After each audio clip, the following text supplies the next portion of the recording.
Welcome to Lead Today with me, Kalyna. Let's talk leadership.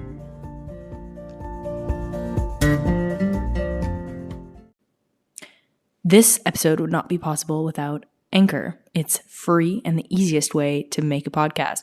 They're creation tools that allow you to record and edit your podcast right from your phone or computer. Anchor will distribute your podcast for you so it can be heard on Spotify, Apple Podcasts, and many more. You can make money from your podcast with no minimum listenership. It's everything you need to make a podcast in one place. So, download the free Anchor app or go to anchor.fm to get started. Hi, it's so good to be back with you in this series on women's cycles and how important it is to listen to ourselves. We really don't go and flow with the way that men do, and it's not that we don't balance each other out and work in harmony. It's just simply different, and I think acknowledging that and leaning into that is such a beautiful trend that's happening now for women, and I'm thrilled.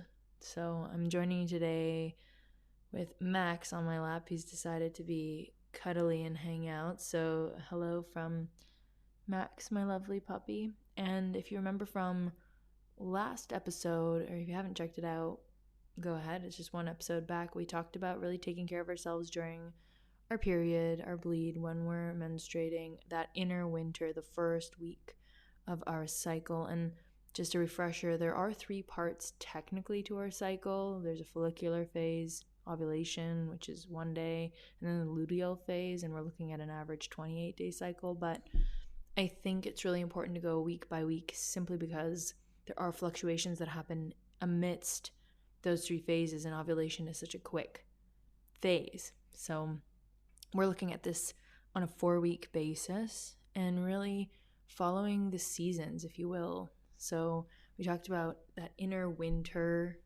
the period when you bleed, and how important it is to spend that time being quiet, slow, inward, feeling your emotions, and then releasing whatever it is that sort of built up over the last, let's say, 20 days or so until you start bleeding. So it's this real release, physically, of course, and I think metaphorically when we talk about emotions, patterns, it's a good time to let go of anything you've kind of been beating yourself up about. If you wanted to start a habit and didn't, we have a really wonderful opportunity as women to reset every month, physically, mentally, emotionally. So, I mean, of course, you can reset every day, right?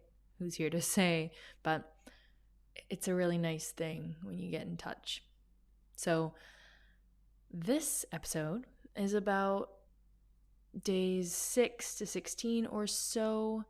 It's pre-ovulation. We're talking about the energy that sort of, as you come out of winter, I mean, you can imagine this if you live in a place with seasons, that you've really got this reawakening of both the body, the mind. If you've taken rest and taken it easy, allowed for that release and renewal, this is really the renewal starting and things taking shape.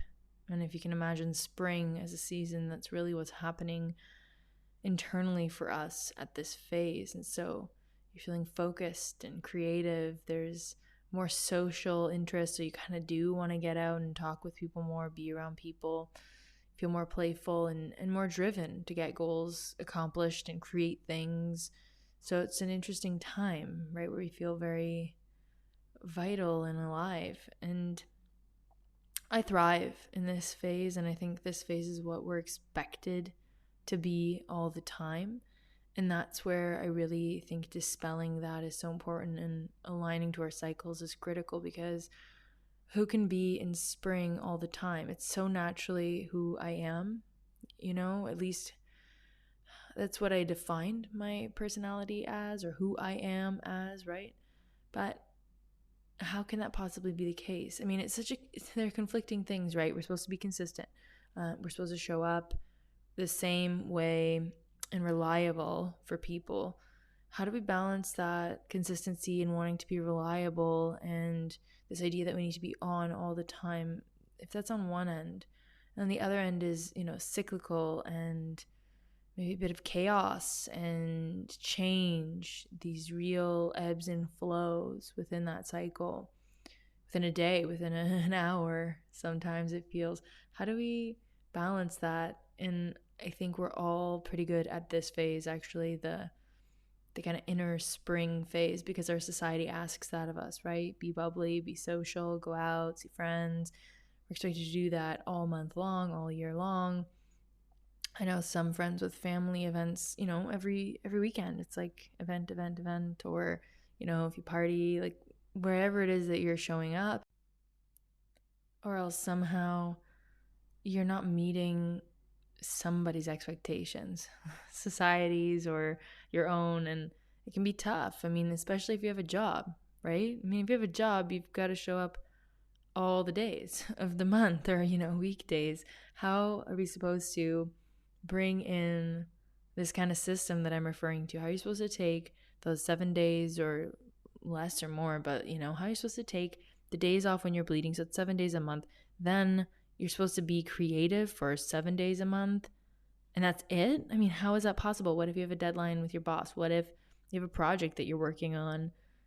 Definitely, I know that as an entrepreneur, I got into entrepreneurship and building my own business because I knew I needed that with such painful periods. I felt I didn't really have a choice. I didn't want to be in the traditional 9 to 5. I couldn't function in it optimally. And earlier in my career, when I just, even my first few jobs, like I remember being 15, babysitting, going into working at a car dealership, or what else? Oh, another job was even like bartending and serving.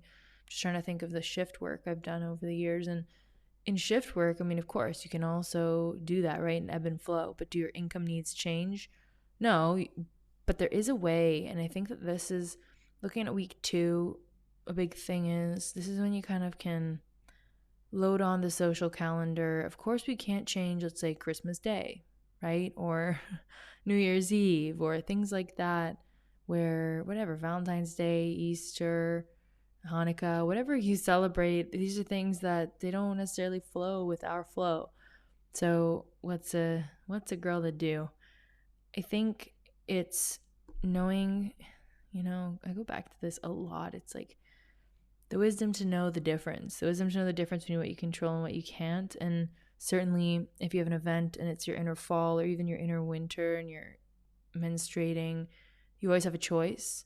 There were many events that I just didn't attend because I physically didn't feel up to it, and that's okay. So that's kind of a boundary setting thing. And if you have a tough time with that, I feel you. It's hard in some ways because we're not conditioned to be that way. So if it's a boundary setting thing around your cycle with loved ones, your partner, family, friends, colleagues, work, that's some deep work to be done in a lot of different ways. And if you start doing that with this, I think it really has a ripple effect into the way you run your business or your career, how you show up in your relationships, any of them. So if you want more of that, and really to deep dive, because we can talk about this and it's superficial, right? But some people, I know for me, I was ready for a change, but I need to deep dive in community. If that's what you're looking for, I would love for you to apply to join Women's Wisdom. It's a 6-week accelerator that I do with women to really dive into this information. So if you're feeling like you want more of this, I would really encourage you to click on the link in the show notes and apply. There are scholarships to be had. I run it only a few times a year, and it's really meant to be a space for you to connect with other women who are working through similar things, healing within a circle. I think it's so important. Community is something that can feel touch and go these days. So I would offer that up. Please do click on the link and apply if you feel called. The dates will be on there for the next available accelerator. So my intention, as I've said, is to run it twice a year. Probably, I don't imagine more than that. So please do check in if a date is coming up. I know at the time of this recording, we've got one coming up in a few weeks. So have a click, check out the information, and if you have questions, please ask. It's always such a big thing. So as we move into inner spring, this is the time to schedule those meetings, those social encounters, those things that, let's say during your period, you really don't feel like doing. I would actually like to go into the other part of your cycle when you're scheduling this. So you've got to kind of back up into it in a way, but this would be the week that you're delivering on all these things. So you're having all these meetings with important investors or clients or social events and occasions, if you can help it, would be at this time. And what I would say is, if you're doing that, you're feeling social, playful, you're really creating at this point in your cycle, when you'd be planning this would sort of be in your inner fall. So just before your period is when you'd kind of be taking stock and doing that. And don't feel like all is lost. I think week 3 as well, which we'll talk about in the next episode, it's also very possible to get into that still social, flirty, playful time, because that's sort of, we're talking pre-ovulation, ovulation. So it's not like you only have a day. It's not like ovulation. Even with ovulation, actually, if you look at it, sperm can live in your body for, up to 5 days. It seems to be based on the latest research. So nothing is just an instant. So you do have sort of 2 seasons, week 2 and 3 there, where there's absolutely time for the social element, for the playful, fun, adventurous, energetic element. But to give you a distinction, which I think is really important, week 2 is when we're talking about creativity. There's a sense of focus. It's really sharp and laser because our body at that phase is also really fascinating. Your body is so, it's getting prepared. It's almost like an archer, it's getting prepared. It's building up this egg that's going to be released. It's getting everything ready for that egg to be released. And so we're really getting, both hormonally and I think even mentally, there's this sense of feeling our best. Sexual desire also peaks at the time, and you're really kind of feeling awesome, right? It's when you feel like you want to kind of dress up and look good, and kind of you'll put on the extra lipstick, or you'll go the extra mile on these days. And so it's something to listen to. I know for some people it seems like it shouldn't matter. You put your face on every day, and I certainly have friends like that, and I get it. That consistency and needing to show up and work and meetings and such. I'm not saying to throw everything away when it comes to how you've been doing things, but I am signaling that perhaps if you're having really painful periods, it's definitely a sign, as we've talked about. It's a sign for you to consider what you're doing all month long. And so this is all month long in terms of, if your period has just ended, now your body's ramping up for that egg to be released. Now is the time for you to really be caring for yourself, fueling for yourself really well, depending on what your diet is. But things like liver, which I recommend all the time. Anybody that knows me thinks I'm obsessed with liver these days, but it's such a superfood. But also eggs, really, really great at this time. They're fantastic for progesterone production and really ramping up to release that egg, right? So I think in diet's such a personal thing. In the accelerator, we get into this because you really want to personalize based on your needs of what you're trying to regulate, right? Like, not everybody's hormones are all the same. It might be your thyroid's at a whack, so it might be TSH, it might be progesterone, it might be the high estrogen. We've talked about this. So depending on your symptoms, you're going to have different things that you want to be doing during this week. So I'd love to just sort of, I guess, ramble through them, but it's going to depend on you because everybody's so different. So I think the biggest rule of thumb, because you can go online and find like a laundry list, right? There's so many.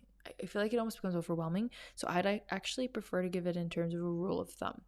And the rule of thumb is, when you're trying to cultivate anything in your body, you want to eat things that are like that thing that you're trying to cultivate, or the organ you're trying to support. So in a very linear fashion. There is a brand, there are a few, but there are a couple of brands that'll have like actual, and if you're squeamish or whatever, but if you're trying to support your ovaries, you should theoretically be eating literal ovary of an animal. That's very literal and very in one direction. If you're not feeling super inclined, I get it, but there is an interesting, it's a the concept of like increases like. I say it and I can just imagine people judging what I'm saying, but I mean, hey, I'm here to share things that you maybe haven't heard of. So yeah, there are desiccated organ supplements that are from cows, so usually bovine origin, that you can get. So if you really want to support a certain organ, that's an option for you. So if you do want specific recommendations, though, always recommended are, those great sources of fiber. One thing that really seems to work is also carrots to detox estrogen. Your estrogen's rising at this point, so that's important. I think antioxidant rich foods are sort of just a staple, but depends on what you can tolerate. I did an episode before about, carnivore diet, and not every fruit, vegetable is going to work for you. So really thinking about that, being mindful of that, not all vegetables are the same.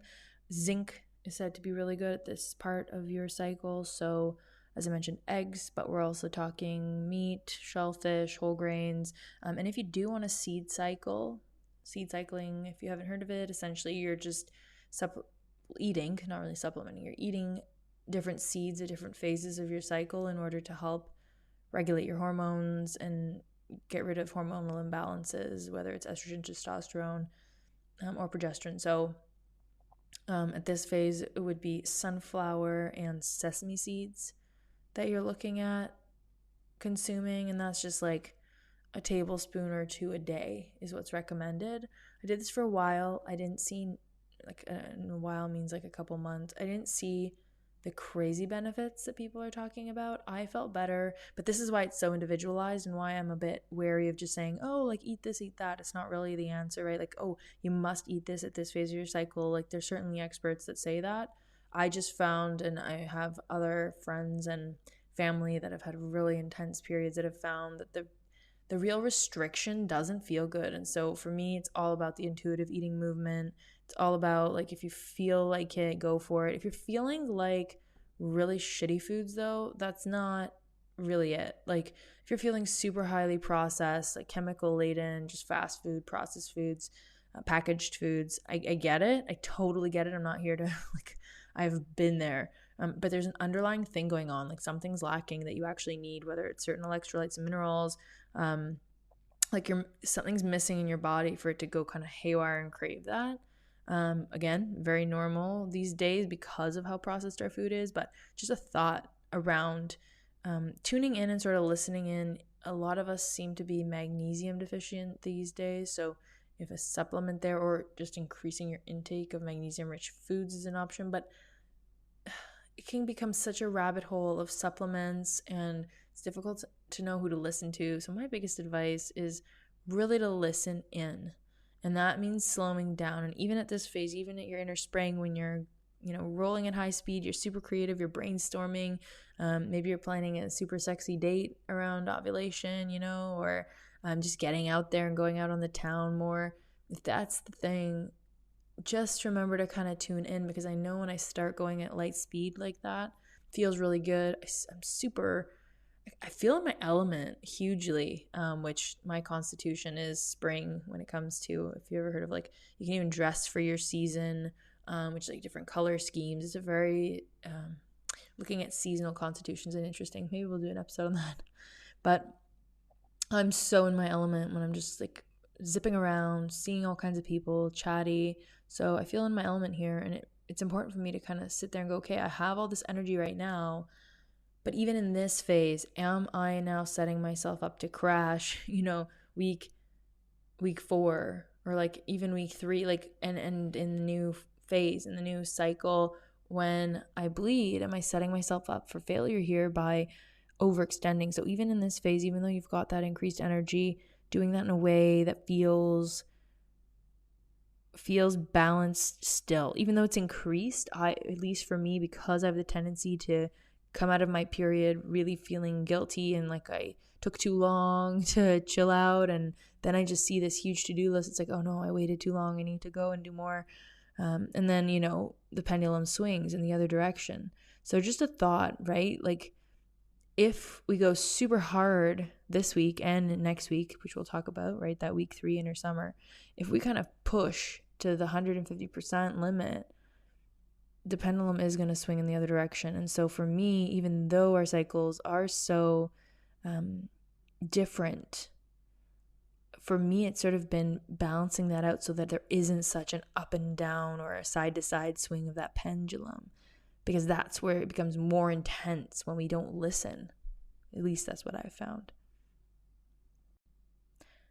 So all in all, I hope this has been interesting for you. I hope that your inner spring is creative and a fresh start. You feel cleansed, energized, and happy.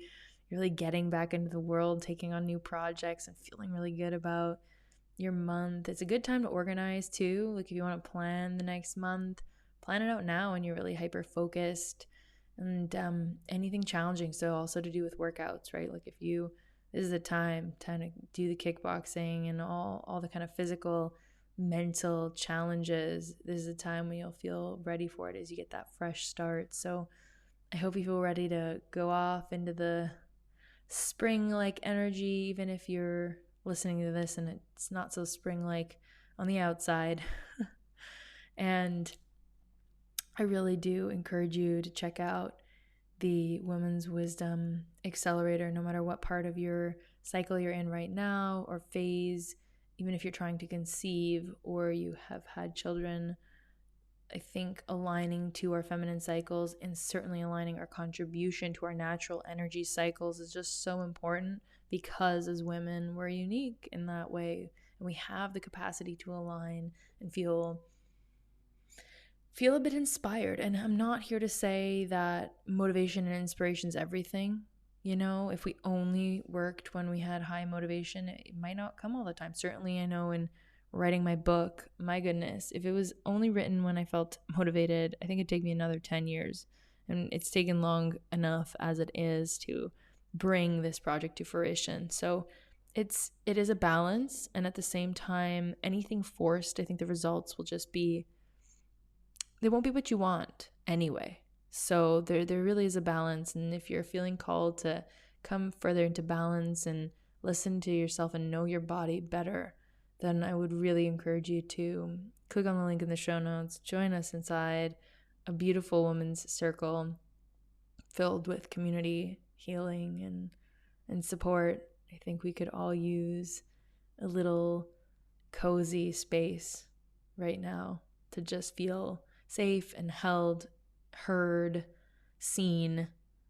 It's I'm really craving that for myself, which is why I built this, actually, because I think we need this. I wish I had this in high school and university. I wish I'm sure it exists, these women's circles, but in a very targeted way. And that's why I created this, so that it can really not only be a place for connection, which I think we have a lot of women's groups, but be a place for connection and also a place where we can learn, grow, share, and kind of get into that very nice ebb and flow that doesn't feel kind of push and pull really intense, but more an ebb and flow, kind of the way a river goes. You know, it doesn't feel like it's pushing, it kind of just naturally flows with the curves along the way. And that's certainly how I want to go about things. So if that's how you want to feel and that's what you want to go about, I would love to see you inside. And otherwise, I still love to have you here. And it's so nice to have this space for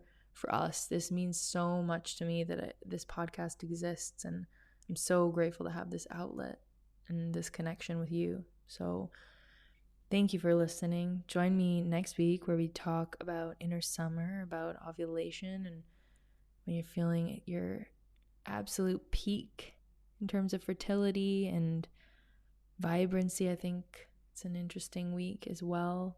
We'll get into the distinctions between that week and this week that we just discussed. And I just want to thank you. Thank you for being here. Thank you for showing up, for your support, for everyone that buys me coffees.